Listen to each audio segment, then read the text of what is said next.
here's the reality. Whatever's going to happen next in Iran, it's not going to happen quickly. There's no motivation for the Iranians to end this conflict quickly.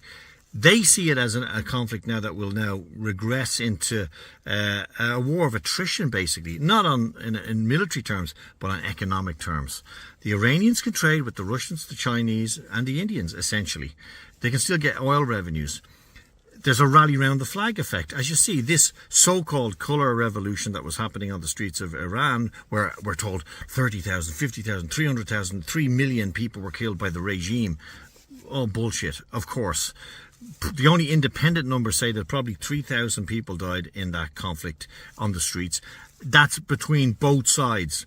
Security forces, pro-government people and anti-government people, and agents provocateurs, which were sent by, of course, Mossad, of course, by the CIA. Please don't tell me anything different. You know that's what happened.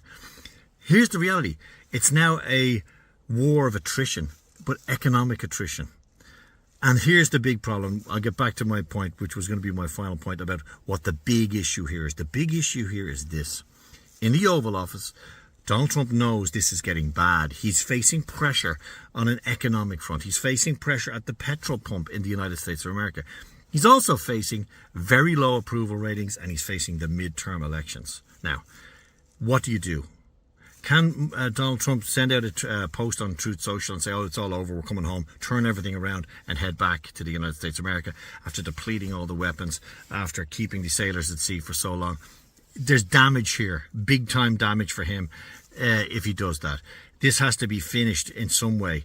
The worry for me, I think, and most objective observers, is that boots on the ground would be the escalatory cure for the reality that they haven't won with standoff assaults on Iran, that the government is strong.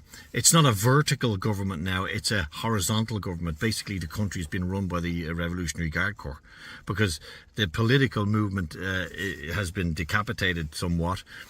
But orders, I'm informed, were left with regional commanders for exactly this eventuality. What people have to understand is the Iranians knew this was going to happen, and they've been preparing for this very eventuality. That's the truth. That's the reality on the ground.